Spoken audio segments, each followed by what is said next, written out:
I had no idea you'd been hoarding like that. Besides, we're a married couple. There's no reason I shouldn't use our shared assets. That's right. It's worse to hide it. While looking down on me, my husband and mother-in-law kept talking as they pleased. I was so disgusted with them, I decided to confront them with reality. Sigh. By the way, have you checked the name of the passbook? Huh? My name is Lillian, and I'm turning 42 this year. I've been married for 17 years, and before that, I worked at a company. After getting married, I quit my job and started working part-time at a local supermarket. I met my husband, Easton, at work, and at the time, I thought he was an ordinary and kind man. That changed about 6 months after we got married. One day, while preparing dinner, my mother-in-law suddenly visited our house without any notice. My husband hadn't come home from work yet, and I thought there might be some urgent matter, so I let her in. As soon as she saw the living room, she let out a big sigh. Lillian, you've been idly watching TV until this hour. My son Easton is still working hard, sweating at his job. Don't you feel sorry?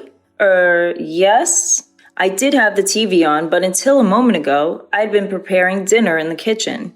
You might say I'm lazing around, but I finished my housework by morning, and I've just returned from shopping after my part-time job. Feeling irritated inside, but thinking I've done my part, I replied, I'm sorry, to my mother-in-law. She ostentatiously snorted, went into the kitchen, and started to find fault with dinner too. Oh dear, is this all we have for dinner today? Poor Easton, working so hard. I've planned for curry and salad today. The salad is in the fridge. How could you let Easton eat such a half-baked meal? I wonder what you've learned at home. Insulted not just about me, but also about my parents, I finally lost it and asked a bit harshly, Didn't you need something? Then my mother-in-law opened her eyes wide. Oh my, don't get so mad just because I looked at the dinner. She pouted her lips conspicuously and sat heavily on the sofa to watch TV. What do you need? It's not what do you need. Don't you think you should offer something to your mother-in-law who has kindly visited? Excuse me? You're such an inconsiderate person, not even serving tea. Poor Easton. She kept repeating, poor Easton. So I served her tea. But she complained about everything, including the taste of the tea, saying it was cheap. Back then, I was young and was avoiding arguing with my husband's mother, wondering if I should be considerate to her. However, taking advantage of the fact that neither my husband nor I said anything, my mother-in-law began to frequently visit our home, constantly complaining that I wasn't cleaning properly, that I was always lazy, and that I lacked discipline. After being constantly criticized at every turn, I was truly at my wit's end and decided to consult my husband about his mother. Hey, could you ask your mom to reduce the number of times she comes to our house? Why? Is it that much of a bother when mom comes over? You've seen it, haven't you? No matter how much I work on the house or cooking, your mom keeps complaining about me. Well, that's because mom wants you, Lillian, to work harder so she gets tough. I'm doing my best, but if she comes over without notice, I can't even prepare dinner properly. If you're bothered, say it yourself. But don't forget that mom cares about us too. Throughout, my husband was like this. He never really worried about what I was saying. No matter how much effort I put into cleaning the house or studying cooking, my mother-in-law would nitpick and never praised me. Once the vegetables my mother-in-law brought were clearly close to their expiration date, so I used them for dinner. Then, my mother-in-law sighed conspicuously to serve such withered vegetables to her husband and his mother. I finally realized that she just wanted to bully her daughter-in-law. Being persistently criticized, I consulted my father-in-law. When I told him that it was hard to prepare meals for the mother-in-law and that it was a problem to be visited many times without notice, he seemed not to know she was coming to our house and apologized to me politely. I thought she was going out to dinner with friends. I didn't think she was bothering you, Lillian. I'm sorry. No, it's not something for you to apologize for. She's often out and about, so I've been giving her money for meals. But she hasn't been taking it, has she? Unfortunately, no. I'm really sorry. My father-in-law apologized to me again and again throughout our conversation. He promised to speak sternly to my mother-in-law, and I didn't say anything more about her attitude, thinking that was enough. I thought I could finally relax, but then I received a phone call filled with scoldings from my mother-in-law. Hello? You're really uncouth. Tattling to my husband like that? What? I've been going out of my way to check on you, and I didn't expect you to repay my kindness with such ingratitude. That's not true. I'm not repaying kindness with ingratitude. You should be the one apologizing. It's audacious to claim you're inconvenienced. I'm educating you in areas where your upbringing was lacking. You should be grateful. I understand what you're saying, but it is inconvenient when you show up without notice. Should a mother need to make an appointment to visit her own son's house? My parents wouldn't do that. How brazen you are. As a daughter-in-law, you should adapt to the rules of your husband's family. No matter what I said, she got increasingly heated and eventually started yelling so loud that I couldn't understand her, and then she hung up. I suspected she called during my father-in-law's absence, so I hesitated to consult him again, as it seemed like it would only lead to more of the same. Although the frequency diminished slightly, my mother-in-law did not stop visiting our home. My husband was in good spirits as he complained about work to my mother-in-law and received her sympathy, so it didn't look like he'd be persuading her to stop visiting anytime soon. Seeing his attitude, my mother-in-law became even more cheerful, and they both began to blame me. Lillian, you don't show enough respect to Mom. That's right, Easton, tell her more. I'm only getting a small allowance, even though I'm the one earning the money. That's terrible. What a devil of a wife you have. They continued to eat the meals I prepared while complaining about them, and they chatted and laughed in the living room I had cleaned. When I was washing the dishes, my husband would say, "At least prepare the bath," expecting me to get everything ready from the bath towels to his pajamas. My mother-in-law didn't reprimand him for it, but instead sided with him, saying, "Poor thing, having such an inconsiderate wife." I consulted with my father-in-law again and received yet another profuse apology, but I was exhausted with the fact that my mother-in-law's actions remained unchanged. Those were the days that kept on going. One day, I noticed that a necklace handed down to me by my own mother was missing. When I asked my husband, he claimed he didn't know and coldly dismissed me with, "You probably lost it due to your own carelessness." It was supposed to be in my drawer. The truth came out when my mother-in-law visited our home again during dinner time. Mother-in-law, that necklace, oh dear, it's quite disgraceful to desire something someone else is wearing. What my mother-in-law had around her neck was undoubtedly the necklace I lost. It had a unique, unusual design with a peculiar ornament, and there was no way I could mistake it. And there she was, wearing it right in front of me. Please give it back. How awful. Are you accusing me of stealing from you? It's not only desiring someone else's belongings, but also calling them a criminal that reveals your upbringing. With a triumphant smile, my mother-in-law provoked me until I couldn't hold back and reached for her necklace. Then, my mother-in-law purposefully screamed, and just then my husband, who had returned home earlier than usual, opened the front door. Seeing me, he pushed me hard. I crashed into the wall and crouched down on the spot. Looking down at me, my husband, while holding my mother-in-law's shoulder, started accusing me. Just like Mom said, "You've been bullying her while I'm not here, haven't you?" "That's right, Easton. Lillian is really terrible. I just wanted to get along." "No, listen. The necklace your mother is wearing is the one I said I lost. I don't want to hear any excuses. Mom, let's eat out tonight. You better reflect on your actions." Such a sweet boy, Easton really is a good son. With that, my husband left with my mother-in-law. At that moment, the shock of not being able to get my necklace back, along with the anger towards my husband for siding with my mother-in-law without even listening to me, made my pent-up frustrations explode, and I decided to take revenge. That same day, I had yet another talk with my father-in-law. While apologizing to me, my father-in-law listened attentively to my story. And I found out that he was also fed up with my mother-in-law's outrageous behavior. Hearing this, I decided to set up a plan. And then again, when my mother-in-law came to her house without learning her lesson, as usual, she was flaunting the necklace, enjoying my reaction. I deliberately told her, "I forgot to buy something. Could you look after the house for a bit?" Normally, she would have retorted with something like, "How dare you ask me to do something?" But this time, she smiled sweetly and said, "Of course." Why don't you take your time? You're always busy with housework. Thank you.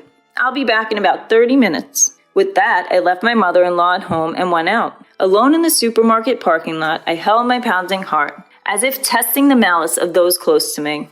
If I could get definitive evidence, I could take my revenge. But part of me also hoped that my mother-in-law and husband would reflect on their actions and change. Then, exactly 30 minutes later, I returned home. What I saw when I returned with shopping bags was my mother-in-law in the living room, messily eating dinner with my husband. Oh, you were late, so we started without you. Today's dinner was more plain than usual. Don't you feel sorry for Mom?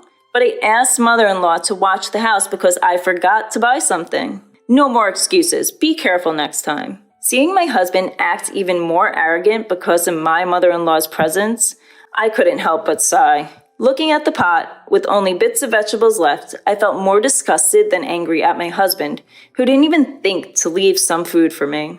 I guess there's no future where these two will reflect on their actions. After cleaning up dinner, I checked what happened to the trap after my mother-in-law left. As expected, it seemed like the trap had been set off. Seeing it, my husband's smirk, mocking me, looked uglier than ever. His triumphant smile was just like my mother-in-law showing off the necklace, and I couldn't help but laugh. And the day of revenge came sooner than I thought. On my husband's day off, he and my mother-in-law called me to the living room. Seeing the two of them in high spirits, I sat across from them, pretending to know nothing. Hey, why didn't you tell us? What are you talking about? About the bank book. If you had that much money, you could have told us. Now you can show filial piety to Mom, too. I don't understand what you're talking about. Don't play dumb. We're talking about your bank book. Oh, I managed to say. Without showing any signs of panic, I must have been a bit suspicious, but the two of them happily started laying out the estimate papers for a single family house on the table. Mom and Dad, you and me, we bought a new 2-family house. Bought? What do you mean? You're slow to catch on, aren't you? We're saying we made a contract with the money from your bank book. Buying it all at once means no interest and it's smoother, right? Hold on. Why are you moving forward with this without me? Lillian, you really do hate me, don't you? That's why you're saying you don't want to live together. Hey, cut it out. You're being rude to Mom. Who's being rude? It's far more disrespectful for you two to use my money without my permission. You're the ones, huh? People with bad upbringing really have bad mouths. I struggled to suppress a laugh at the two of them who were saying whatever they wanted.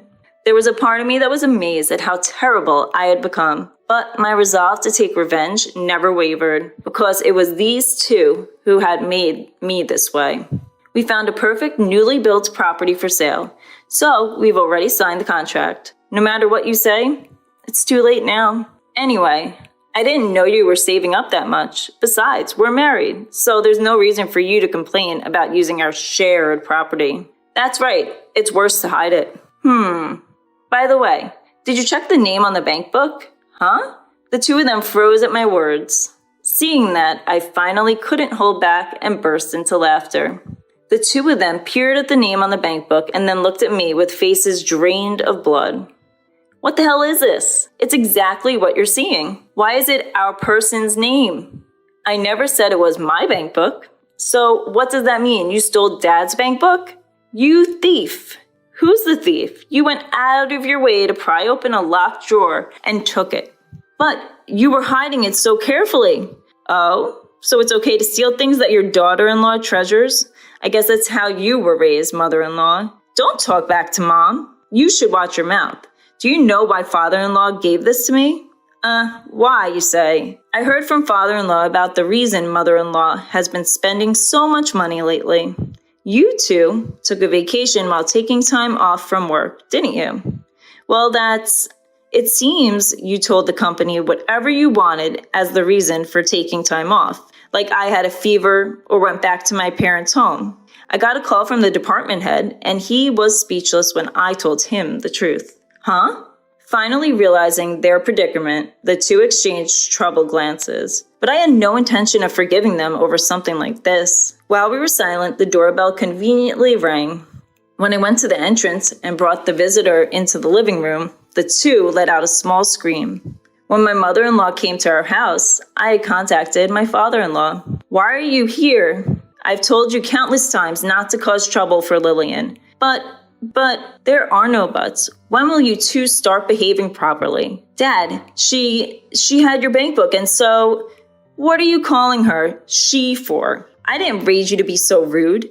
You're old enough to know better. It's embarrassing to hear you calling mom all the time. If you can't treasure your wife, what's the point of calling her she? If you say that, she has treasured me too. Are you saying you're not being treasured? I've been working so as not to cause you trouble, and I thought I'd managed to save a decent amount of money. I've tried my best to let you do what you want without any financial constraints. And now what? You want me to overlook your mistreatment of your wife? Well, throughout this exchange, whenever they tried to make an excuse, my father-in-law would fire back tenfold until they were rendered speechless. He delivered the final blow to the two, who were shrinking and hanging their heads about the bank book. By the way, about the bank book I left with Lillian, I told her to take it as a nuisance fee because I felt bad about how much trouble you two have been causing no matter how much I warn you. No way.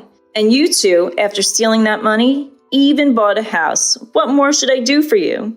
The two couldn't say anything, and mother-in-law ended up being taken home by my father-in-law. Before that, I pointed at her neck and was able to recover the necklace safely. Seeing that, my husband guessed what had happened and forced his mother to bow her head. In the now quiet living room, I handed the divorce papers to my husband, who was completely deflated. Why? What do you mean, why? After all this, you still think we can stay married? But you're only mad at Mom. Of course I'm disgusted with you too. No, I won't divorce. Then shall we go to court? We'd have to expose everything you've done to the court. And your company, though. Huh? Oh yes, we've got it all on camera. You two breaking open the lock and taking the bank book clearly shows you two desperately breaking the lock. No, you're lying. It's amazing how you can call others thieves after doing such a thing. I wonder what kind of upbringing you had. Why? All of that will be made public, and you'll probably have to cover the $300K you used of your father-in-law's money, my compensation, and the court fees. What are you going to do? Why can you say such cruel things? You still don't get it. Should we have your father lecture you again?